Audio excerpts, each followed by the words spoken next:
My name is Jo Rowney and I'm HR Manager here at Atos UK and Ireland.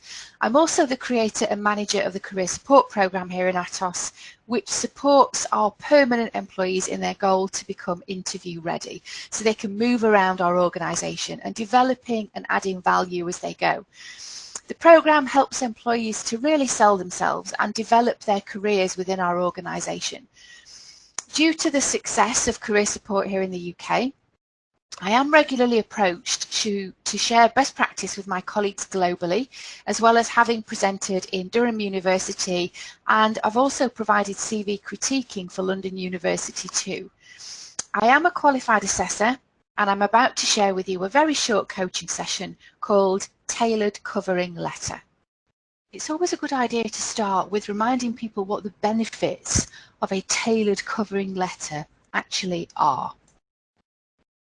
It shows a hiring manager that you actually care enough about that opportunity to make that little bit extra effort, which makes you look good. You can tailor the information that you include in your covering letter to be very specific to the role that you're applying for. It sells you right up front, quickly and easily, as long as you keep it bullet pointed and simple. You can help the direction of your interview by hinting at things that you've done that are relevant to the role, and knowing full well that you'll probably get asked about those examples that you've given, and that enables you to prepare effectively. You can absolutely point out where you have a really good fit for their requirements. You can highlight any appropriate transferable skills you may have.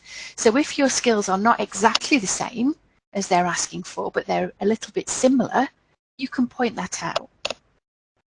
And if there are any gaps that you have in your skills or your experience that they are saying is essential to that role, you can actually have a think prior to interview and prior to submitting this letter, and think what steps you can put in place to try and bridge those gaps, which shows that you're being proactive, which is a really good thing to do.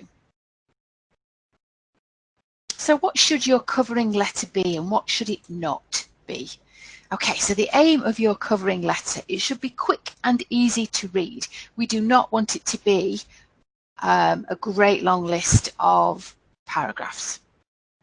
It needs to be specific for the role. That is the whole purpose. You never want a generic covering letter.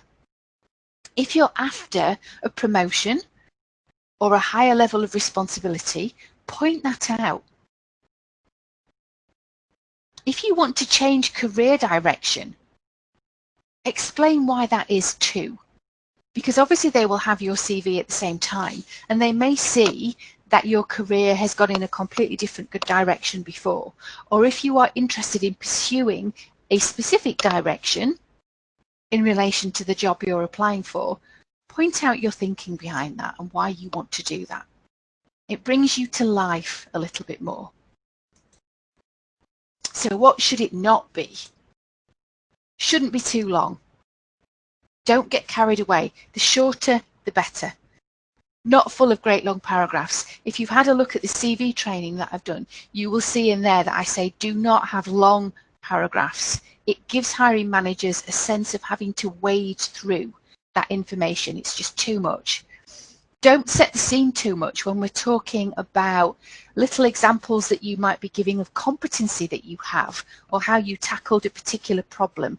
Don't go into too much detail. If they want more detail, they will ask you about that in interview. You just need to hint. And don't just copy and paste great chunks from your CV. They will have your CV anyway, and they will be able to tell immediately when you've done that. And you're just duplicating. So how do you tackle a covering letter? So this is my step-by-step guide.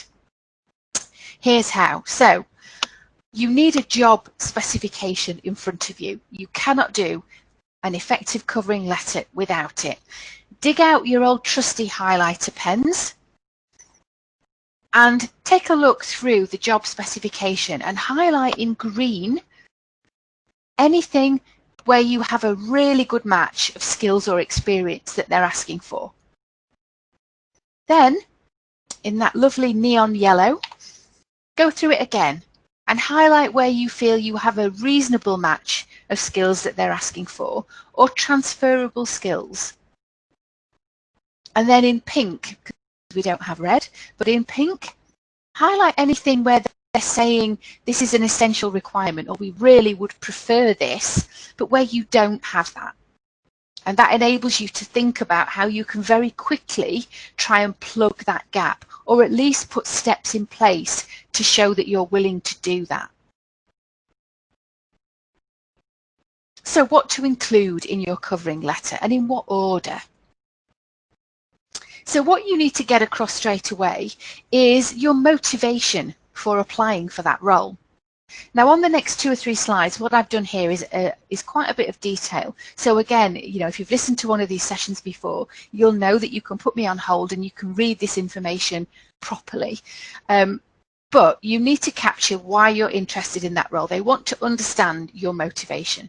And these are, what I've included here is some examples, perhaps, of the kinds of words that you might want to put. So just put me on hold and have a read of those examples that I've just given there. Then you need to get across why you're a good match for the role. So this is you looking at your CV, pulling out all the relevant and appropriate bits of information that you can give them on a plate. That's the whole purpose of your covering letter. And again, I've given you some examples here of the kinds of things you might want to say. And you can see here that these statements are really quite short. They should be no longer than this. Again, put me on hold if you just want to have a proper read through those. And then quite often, companies ask for evidence of competency, or you might know them as behaviours. So this is a little bit more tricky. And again, I'll just go on to the next slide and then I will come back to this, because what I want to show you is what competencies or behaviours are that a lot of companies ask for. So you can see here we've got things like people focus. Communication is always a massive competency that many companies ask for a strong demonstration of. Motivation, you know, what's your personal motivation? How creative are you? Have you got an ability to focus on profit? Are you quite entrepreneurial?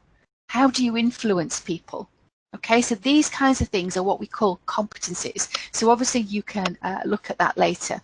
But what I've done here is give you some examples of how you might demonstrate that you have those kinds of competencies. Okay, so communication, because it's one of the most common competencies that companies ask for. You need to be specific, but not go into too much detail. So here I've put an example of something that you might write against communication. I have delivered regularly over the last 2 years detailed communications plans to large audiences of up to 150 people. So just like your CV, you are demonstrating here how long you've been doing that and what scale that encompasses. Okay, and then you need to demonstrate that you really understand what makes a good communicator. I have taken into account appropriate timing, the audience, the messages, the method of delivery, and evaluation of its success. And to reinforce that, use impact, just like we do for your CV. Excellent feedback has continually been received, and any suggestions for improvement have been adopted. So bear in mind when you're writing these statements, they have to be true. You know, it's no good just Googling what makes an effective communicator and putting that in here. It needs to be appropriate to you, and it needs to be honest. And this is how you tailor your interview. Because I would be asking you in an interview, you know, you've said here that you've regularly delivered communications plans to large audiences over the last couple of years. Talk me through an example of where you did that really successfully. So you need to be able to back up anything that you put in here. And again, leadership. You know, demonstrate that you know what leadership is all about, but importantly, that you have demonstrated that and you can back it up. So I'm not suggesting that you write this and you do bits in black and you do bits in blue. You know, it will all be in black. I'm just highlighting the bits in blue to demonstrate how important it is to get that impact over. That is what will sell you. Okay, so if you want to read through this page a little bit more, then again, put me on hold and have a good look at that. Again, here's a flash up of the competencies that you might get asked to demonstrate. And if you can't demonstrate some of these competencies, it's a good idea to put things in place that give you exposure so that you accomplish certain tasks or you deliver certain things where you can actually showcase some of these skills. And of course, those things will go into your CV as well. So that all-important impact, I've touched on it already. This is what really sells you. And unless you tell a hirer or a hiring manager exactly what the difference was that you made and the scale around that, they just simply won't know.